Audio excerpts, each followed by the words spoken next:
So this formula you're going to use to calculate effective annual yield. So y equals, in parentheses, 1 plus r over n raised to the n power minus 1. So y stands for yield, so effective annual yield. So in the example number 30, let me go ahead and write it again. So number 30, you're told that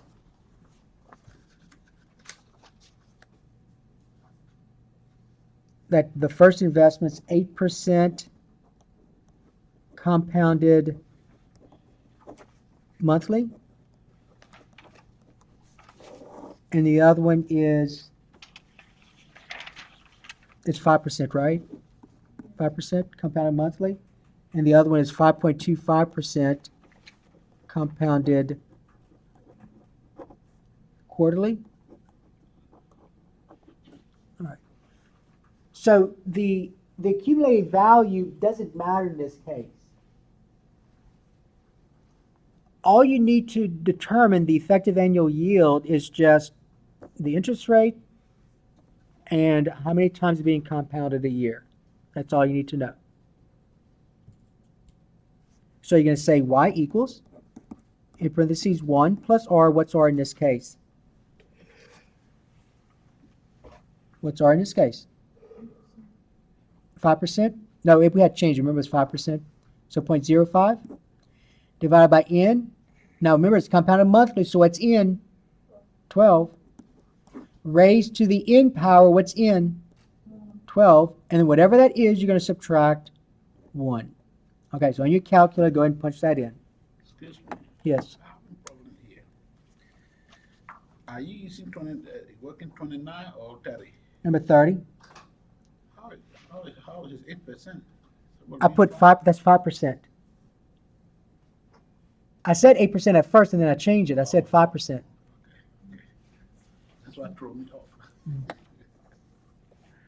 Okay, so you calculate and say parentheses 1 plus 0.05 divided by 12, close the parentheses. What else must I do? Raise to the 12th power? And then I got to subtract what? 1, just like this. And you get this decimal. And so it looks like 0.05116898, something like that, right? But you got to convert that to a percent. So what's my effective annual yield?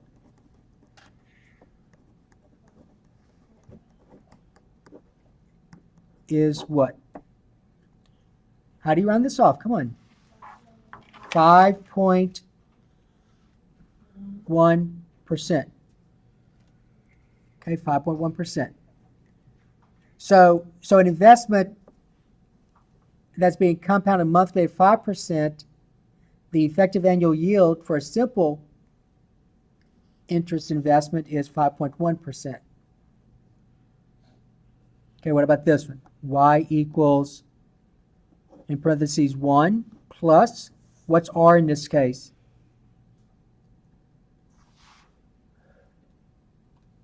What's R in this case? How do you write it as a decimal? 0.0525 divided by n. What's n? Quarterly, so that n is 4. Raised to what power? 4. Whatever that is, you're going to subtract 1. So on your calculator, tell me what that is. So 1 plus 0.0525 divided by 4, close the parentheses, raised to the 4th power, and then you're going to subtract 1. And you get 0.0535426667, and so on. So the nearest tenth of a percent, what would you write? So the effective annual yield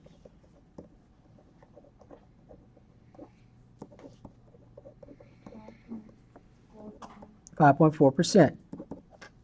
Right? So if this was an investment, which annual yield would be the better one? If this was an investment where you're trying to earn more, where you're trying to earn money, not a loan, 5.4%.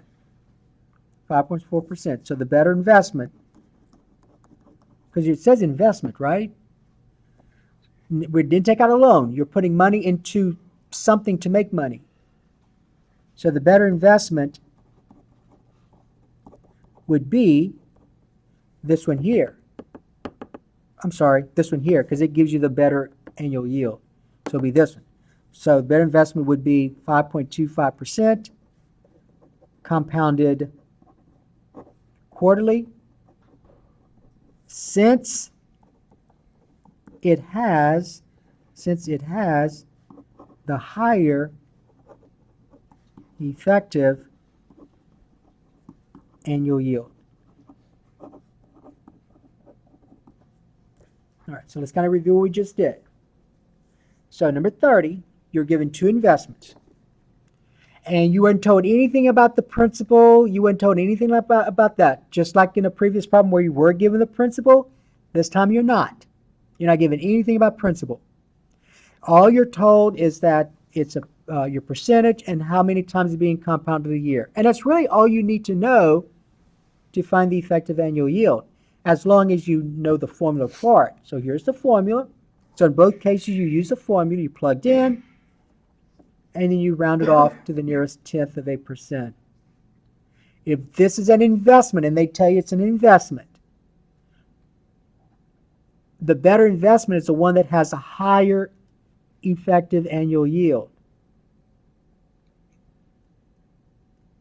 So in this case, the better investment would be this one, the 5.25% compounded quarterly, because it has a higher effective annual yield. If this was a loan, then which one would be the better loan you would do? 5.1. Yeah, it would be this one. So it would be the 5% compounded monthly. That would be the better one. Okay? But they did tell you it was an investment, so you have to think about it in terms of not being a loan. All right? Okay, so what would you do now is number, the last work I should have gave you, which one, number 2 or number 3 that we were working on?